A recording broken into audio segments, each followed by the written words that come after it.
안녕하십니까. 예, 우리 김효선 선생님께서 들려주시는 진짜 이승만 이야기입니다.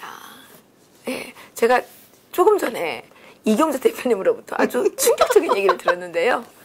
우리나라 인하대학교 있죠. 인하대학교. 인하대학교를 만든 분이 이승만 대통령이십니다. 이승만 대통령께서 하와이에 있는 교회였나요? 아니, 인천과 하와이라 해서 인하대학교. 그러니까 어쨌든 하와이에 있는 학교를 뭘 팔아가지고 학교를 팔아가지고 인천에다 세워서 인하대학교인데 학부모들이 글쎄 인천에 있는 하나님의 대학교인 줄 알았다는 거 아닙니까? 귀엽지 않습니까? 인천에 있는 하나님의 대학 인하대학 이름은 좋네요. 예, 그렇죠. 오늘 선생님 오늘 예, 또 모시고 예, 좋은 이야기 좀 나눠보도록 하겠습니다. 뭐 이거 많이 안 보신다고 해서 불평이 많으신데 걱정하지 마세요. 오늘 이경자 대표님이 저기 앉아 계시는데 예, 많이 퍼뜨려서 이 프로그램만큼은 한 1만 클릭은 나올 수 있게 노력을 해보겠습니다. 내가 실력이 없어가지고 제대로 전달을 못해서 그런 것 같아요. 아니에요. 자, 오늘은 21장. 네. 나라의 흥망성쇠는 정치제도에 달렸다. 아, 이것도 기가 막히잖아요. 그러니까 내가 올 때마다 제일 중요한 거 하시는 것 같아요. 그렇게 말해요. 이게 그 책은 나중에 읽으시고. 예. 아니, 예. 책 오늘 안 갖고 왔네요. 아, 그러셨어요? 예, 죄송합니다. 학생이 말이에요. 그 책에 이제 시작할 때 도입부에 보면은 6대지를 비교해 볼 때 유럽은 가장 작지만 세계에서 가장 발전된 지역이다. 그 제가 그 유럽 지역 세계 지도를 한 찾아봤어요. 봐서 그리고 그 세계 지도 안에서 유럽을 보니까 참 조그맣죠, 정말. 진짜 조그맣네요. 네. 예. 그런데 이 세계에서 가장 발전된 지역이다, 유럽이. 네. 그 발전된 이유가 뭐냐? 헌법을 제정하여 헌법 정치를 함. 그러니까 입헌 정치를 했다는 얘기죠. 네. 그 다음에 또 이제 공화국이 되는 등 정치 개혁을 했다. 이제 정치 개혁이 되다 보니 또 사람들의 의식도 발달되잖아요. 그래서 그렇죠. 그 세계에서 가장 발전된 지역이 유럽이다. 아, 그렇군요. 예. 그러면은 이제 지금부터는 그럼 이 유럽보다 발전되지 못한 나라들, 이제 이 나라들 여러 예를 들어서 이제 쭉 설명을 하는데 이제 유럽의 동쪽에 있는 나라 우선. 그럼 유럽의 동쪽에 있는 거 이제 터키나 이집트, 페르시아 이제 지금 이란이죠. 이란. 네. 그 나라들은 어떻게 됐느냐? 아, 이게 지금 그때 당시 지도하고는 이렇게 보시면은 그 오스만 터키가 그 소아시아 반도 빨갛게 해서 거의 분홍색 있는 데까지 다 지금 그 오스만 터키 영향력에 있었던 것 같아요. 그죠? 이집트까지. 그때 이제 18세기 굉장했었잖아요. 오스만이 대단했죠. 예. 네. 근데 그래도 이제 명목상 뭐 이집트 이렇게 터키, 페르시아 있었는데 터키는 과거 수천 년 동안 부강했던 큰 나라였지만 전제 정치를 벗어나지 못해 날로 쇠퇴해져 간신히 유지되고 있음. 그 오스만 터키가 정말 나중에는 분할돼 버리고 지금 이제 터키로 돼가지고 1차 대전 때도 뭐 들어와 그랬죠? 그렇죠. 그리고 이제 이집트 같은 경우에는 정말 아프리카 북쪽에 있으며 세계에서 가장 오래되고 제일 컸던 나라지만 이름만 남아 영국의 지배에 있음. 그러니까 이집트는 이미 이제 영국의 식민지로 들어갔고 그 빅토리아 여왕 시대 아마 그 다음에 이제 페르시아, 이란, 아시아 대륙 서쪽 끝에 있으니까 그러니까 아시아 대륙의 그 서쪽 끝이니까 동쪽 서쪽 예. 그 유럽 쪽하고 이제 면한데 예, 정말 페르시아 제국 우리 이야기도 많지 않습니까? 근데 오랜 옛날부터 유명했던 큰 나라지만 지금은 이름만 남아 있다. 이제 이렇게 유럽의 동쪽 나라들이 왜 이렇게 됐느냐? 정치 개혁을 못했기 때문에. 네, 정치 개혁. 네, 그러니까 지금 한반도 상황에 비교해 보면 한국은 지금 정치 개혁에 대해서 이게 권력이 그 분산되어 있죠. 근데 여기는 이제 전제 정치. 예. 그러니까 우리는 지금 북한하고 똑같은 거지. 왕조. 예. 네, 중앙 집권. 그러니까 그러한 그 정치 개혁이 안 되면 언젠간 도태할 수밖에 없다는 거. 이렇게 망하는군요. 예. 이제 그다음에 보면요. 청나라 서쪽의 나라들.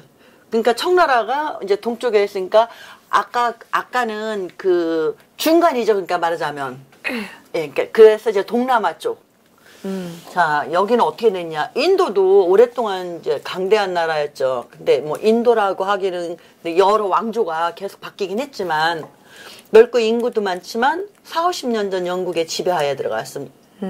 그러니까 그 인도도 그 전제 군주 정치를 못 벗어났기 때문에 영국의 식민지가 됐죠. 그다음에 미얀마, 안남은 이제 베트남인데요. 역시 여기도 그 청나라 이제 남쪽 해안을 따라 있는 나라들이지만 이제 차례로 다 이제 없어진 거죠. 예. 식민지가 돼버리고. 그리고 태국은 이게 뭐 잘 아실 거예요. 왕가나 그 저 뮤지컬도 있고 옛날 율브린너가 나오는 영화 있었잖아요. 그 이렇게 태국은 식민지는 안 됐어요. 그 명맥은 유지하고 있었는데 이제 그 왕이 좀 그 괜찮았던 분인 것 같아요.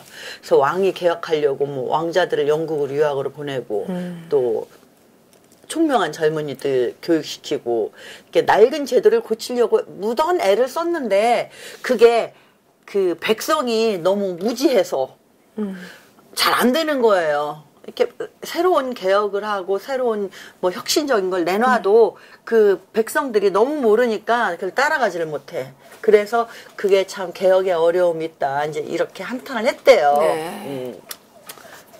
그 다음에 이제 청나라요. 청나라 어떻습니까? 어휴, 크네요. 네, 엄청 크죠. 그리고 역사가 엄청 오래 긴 나라잖아요. 그 유럽이 그 부흥하기 전에는 청나라가 훨씬 더 문명적으로 앞섰잖아요. 네. 그런데 이렇게 인구가 어느 정도로 많냐? 아, 저 당시에도 지금 저게 19세기 초, 18세기 말. 아, 세계 인구 4명 중 1명이 청나라 중국 사람이면은 인구도 참 많았어요. 그러니까. 이게 이제 영토도 넓고 역사도 오래되고. 근데 이제 이 당시에 지금 우리 18세기, 19세기 초 청나라가 겨우 명맥만 유지했지 않습니까? 뭐 저때 이제 예. 그 아편 전쟁이니 뭐니 해가지고 서구 나라들이 와서 그 청나라를 조금씩 강탈하고 러시아도 이 핑계 저 핑계 대고 청나라 영토 조금씩 뜯어가고 그러나 이제 결국은 이제 미국이 여기에 들어와 있지는 않지만은 그 통상을 해야 된다 해서 개방 지역 자유 개방해야 된다. 만주 지역을 이제 그 뭐라 그래야 되나요? 이렇게 우리 그 저기 김정일이 해놓은 그 낮은 지구처럼 이렇게 특구처럼 그런 식으로 만주를 해서 모든 나라가 이제 제약을 받지 않고 거기 만주를 가서 뭐 통상도 하고 할 수 있게끔 이렇게 해놨었는데 지금 그 일본이 청일 전쟁도 하고 막 이랬잖아요. 네. 그러기 때문에 그 중국을 노리는 나라는 많았지만 또 각 나라 이해관계가 얽혀서 서로 견제하다 보니까 그냥 그 나라를 조금씩 영토는 좀 빼앗기고 했어도 이제 유진하고 있었죠. 그러니까 지금 밑에 한번 보실래요? 네. 그러니까 나라의 흥망은 정치 제도를 고치냐 안 고치냐에 달려 있다는 것을 알 수 있다. 그러니까 군주제에서 벗어나지 못한 나라들은 지금 전부 다 이렇게 그 정치 개혁한 나라들의 식민지로 전락을 해버렸죠. 그러니까 지금까지 대체로 전제 정치하에서 나라가 점차 쇠약해지고 입헌 정치에서 나라가 점차 강성해진다는 것을 여러 차례 강조했다. 이거 이승만 대통령께 말씀하신 거죠? 네. 근데 지금 이게 북한하고 남한이네요. 그쵸. 북한은 전제 정치, 남한은 입헌 정치. 그러니까 북한은 점점 쇠약해지고 우리는 점점 강성이. 네. 아, 지금 이제 지도자를 잘못 뽑아서 강성이 아니라 이제 지금 추락하고 있는 중입니다. 추락의 끝은 어딜지 모르지만. 괜찮아지겠죠. 자, 전제 정치의 특징. 이게 전제 정치를 하다 보면 백성의 마음을 결박하고, 그러니까 이승만 대통령이 이 독립 정신에서 꾸준히 이야기하는 것이 자유. 네. 백성의 자유. 백성에게 자유를 줘라. 그러면은 자유를 주면 창의력도 발달하고 이제 그 백성들이 창의력이 발달하면은 국력도 커지고. 네. 뭐든지 자유롭게 할 수 있게끔. 그러니까 압제를 통해 백성들의 마음을 결박하여 옳고 그름을 말하지 못하게 한다. 그러니까 시시비비를 못 가리게 하는 거죠. 요즘에 그러네. 네. 우리 지금 뭐 변희재 씨도 뭐 구속되고 지금 우리는 이제 아직 시작 단계라 그러는데 조금 더 진행되면은 우리 이런 것도 못하겠죠. 못하게 될 확률이 크죠. 처음에는 제가 웃으면서 우리 지금 솥 안에 들어있는 개구리예요, 우리가. 밑에서 불을 떼고 있는데 뜨겁지 않으니까 아직 몰라요. 근데 이제 점점 뜨거워지면은 우리도 이렇게 탄압을 받게 될 겁니다. 이제 말을 못하게 하고, 저기 분명히, 이게 지금 우리는 그래도 얘기하는데, 문재인 대통령 하고 있는 거 참 잘못됐잖아요. 근데, 윽박지르고 앞질을 하면은 그 말을 못하는 거예요. 우리 속으로만 막 사겨놓고. 그러니까는 불평불만이 쌓이게 되겠죠? 그런데, 이렇게 억압을 당하다 보면 언젠가는 그게 폭발할 때가 있어요. 그래서 조선시대에도 보면 밀란이 많이 일어났잖아요. 그러니까 백성들 너무 탄압하면은 어느 순간에는 폭발해서 밀란이 한 번씩 일어나게 된다. 둘째는 사람들의 생각을 발달하지 못하게 하여 잘 살기 위해 노력하지 않음. 뭐 그럴 수밖에 없을 것 같아요. 전제정치에 하면은 모든 땅도 임금 거, 모든 나라는 임금 거, 다 왕거니까 백성은 내 거 아니잖아. 뭐 하려고 신경 써? 열심히 일하면 뭐해? 내 거 아닌데 다 나라에서 뺏어갈 건데 뭐 이런. 그러니까는 스스로 어떤 좀 아이디어를 낸다든가 이렇게 노력한다든가 해서 하지 않고 그냥 대충 윗사람이 시키는 대로 이제 이렇게 그냥 맹목적인 아무 생각이 없는 타율적인 삶을 살게 되면 외국인들이 들어와서 우리 거를 빼앗아도 그냥 저항을 못 하는 거죠. 타성에 젖어서 저항할 줄 모르는 거야. 이제 잊어버린 거야. 이제 제가 얘기한 것처럼 그 나라에 대한 주인의식이 없게 되죠. 내게 아니다. 우리 조선시대 그랬잖아요. 그럼 북한은 안 그런가요? 그렇죠. 똑같아요. 북한 사람들은 애국심 없어요. 애국심 없고. 그러니까 이제 나라를 지키려고 하지 않는 거죠. 지키는 대로 하는 거죠. 그러니까 김정은의 가장 큰 딜레마는 그건 거예요. 북한 사람들이 자꾸 지킬 게 없기 때문에 미국이 쳐들어가면 김정은을 위해 싸우지 않을 거라는 거죠. 그쵸. 그나마 그 측근 중에서 지킬 거 있는 사람. 가진 거 있는 사람 없어요. 그래도 측근은 뭐 벤치도 주고 막. 아니, 그거 자기 거 아니잖아요. 나라 거잖아요. 사용권만 있군요. 참. 사용권이라는 거는 소유권하고 아주 다른 겁니다. 그쵸, 다르죠. 근데 우리나라 사람들이 이거를 이해를 못 해가지고 사용권이라도 있으면 어디냐 이러는데 정말 바보 같은 생각이죠. 그럼 여러분들 다 사용만 하고 그러니까 상속도 안 되고 상속도 안 되고 마음대로 누굴 줄 수가 없는 거죠. 그러니까 사용권만 있는 거는 자기 게 아니기 때문에 잘 관리를 안 해요. 6.25 때 농민들이 북한에서 넘어와서 점령당했잖아요. 거의 다 우리. 그랬어도 그쪽에 안 넘어간 게 농지 개혁이 끝나서 자기 농토가 있었기 때문에 그렇죠. 자기 이름으로 되어 있는 그렇죠. 거. 내 이름으로 되어 있는 게 있기 때문에 이걸 지켜야 되는 거죠. 그러니까 하늘 땅이 막 붙어도 이거는 내 거라는 게 보증이 돼야 되잖아요. 그러면은 그게 자갈 밭이면은 내 거니까 가서 죽으라고 일을 해서 자갈 골라내고 옥토 만들어요. 내 거니까. 사용권이 그러니까 사용권만 갖고 있는 경우에는 사용권이기 때문에 어떤 거가 이제 무슨 혼란 같은 게 생기게 되면 서로 가서 사용권을 차지하려고 싸움박질이 일어난단 말이에요. 그리고 또 아끼지도 않아요. 맞아요. 함부로 막 해버리고 그렇죠. 고장 나거나 말거나 떨치거나 말거나.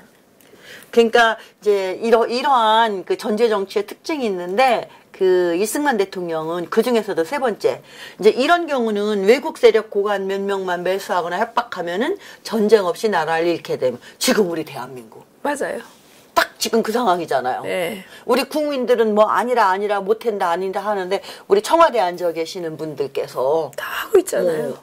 연방제 통일을 하고 싶어 하니까 저 사람들이 그냥 자기들끼리 가서 이렇게 하고 조금 말 많으면 윽박지르고 뭐 이렇게 해서 입 다물게 해놓고 딱 그거 아니에요? 그래서 이제 추미애 씨가 김정은 대통령 추미애 씨가 토지 국유화를 하겠다 그랬던 거 아닙니까?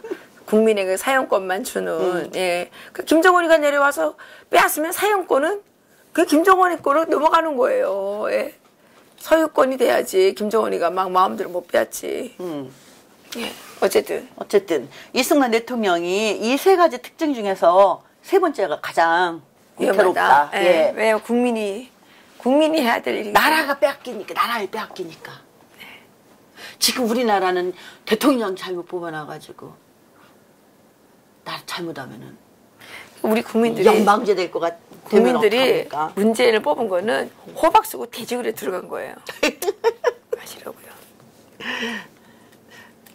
그게 이제 그 입헌 정치 개혁을 해 정치 개혁을 해가지고 법을 정해놓고 그 법에 따라서 그 통치하는 거 이러면은 백성들에게 생각할 수 있는 자유를 준다.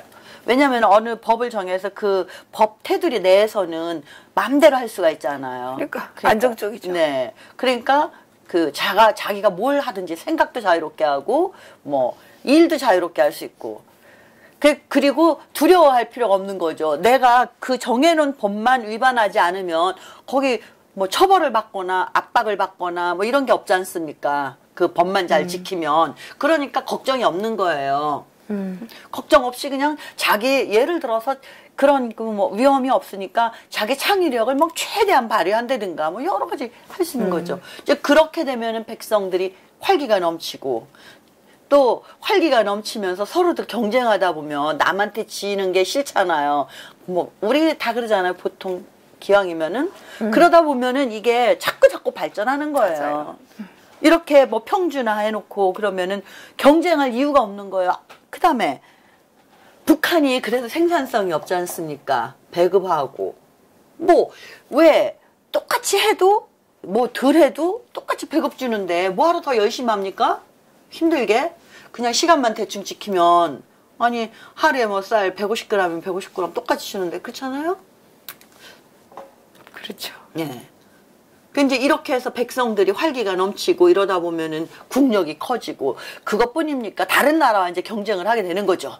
그래서 나라가 발전해서 인류 선진 국가가 되는 거고. 또 백성들이 나라를 사랑하면서 국력을 키우니까 뭐 침범할 나라가 없죠. 아, 저 나라 가면은 나라는 이스라엘 경우 보세요, 지금. 인구도 500만밖에 안 되고 땅도 우리나라 어느 도 하나밖에 안 되지만 그 적들은 아랍 국가가 완전히 뺑 둘러싸고 있잖아요. 몇십 배 될 거야 아마 인구로 치면. 맞습니다. 그런데도 이스라엘이 전쟁해도 이기고 지키는 거 보세요. 그 사람들은 나라를 사랑하잖아요. 전부 다. 외국에 있다가도 전쟁 나면은 일부러 들어가잖아. 우리나라 같으면 지금 전쟁 나면은 다 외국으로 나갈 사람들 굉장히 많아요. 상층에. 맞습니다. 예. 이미 많이 나갔죠. 그러니까는 이렇게 튼튼하고 이러면은 감히 아니 저거 건드려봐야 우리 손해나 우리가 못 이겨. 그러니까 침범할 생각을 안 하겠죠. 이제 이렇게 계속 그러다 보면 나라가 발전해서 아주 부강한 나라가 된다. 네, 맞습니다. 네. 아, 정말 대단하네요. 그 이제 밑에가 이게 이승만 박사가 그 이제 독립정신에 쓴 내용이거든요. 네. 그러니까 지금 우리나라가 이 지경에 이르게 된 것은 정치를 개혁하지 못했기 때문이다. 우리 이제 구한말이니까요. 그때 전지정치였죠.